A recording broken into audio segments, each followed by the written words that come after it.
ریاست سیاسی مقاصد کے لیے مذہب کی من پسند تشریح نہیں کرنے دے گی۔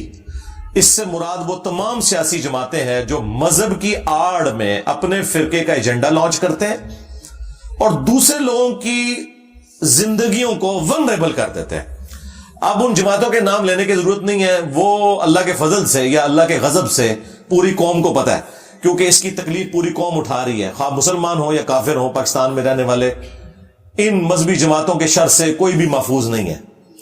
حتیٰ کہ حال یہ ہے کہ یہاں پہ کسی ریلیجس پرسنالٹی کو بھی اگر جان کو خطرہ ہوتا ہے تو دوسری مذہبی جماعت سے ہوتا ہے، کسی کافر سے نہیں ہوتا۔ اور پھر وہ امن حاصل کرنے کے لیے یورپ اور امریکہ میں یعنی کافرانہ ملک ٹر جاندے رہے۔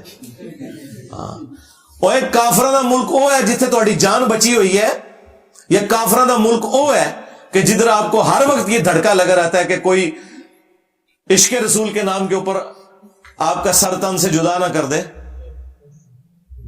یہ مسلمان ملک ہے، وہ اسلامی ملک ہے۔ چند ایک باتوں پہ آپ کو اختلاف ہو سکتا ہے۔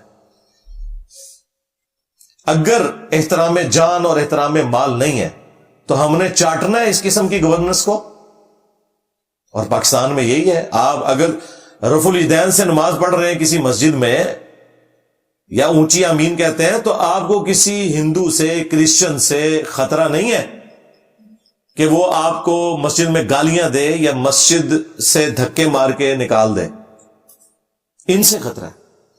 آج آپ ایک نان مسلم کو اسلام کی دعوت دیتے ہوئے نہیں ڈرتے، اور نہ آپ کو اس سے کوئی خطرہ ہوتا ہے، کیونکہ آپ کو پتا کہ یہ سنے گا کہ یہ ہمارا دین ہے، وہ اپنا پوائنٹ آف ویو سامنے رکھے گا۔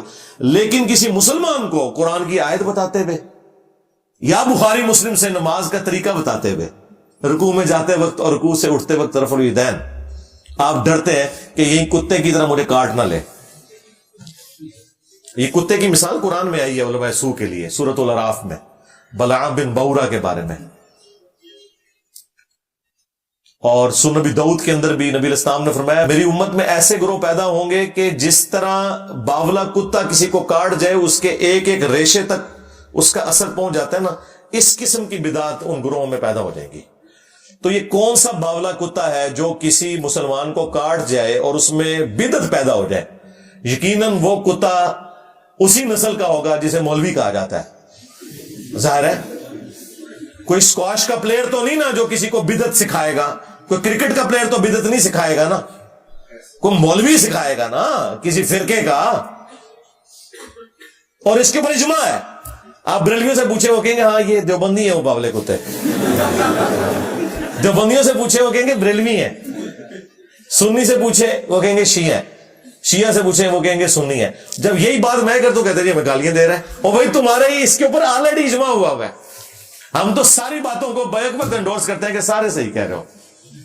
بالکل بالکل تھوڑے نال ہاں۔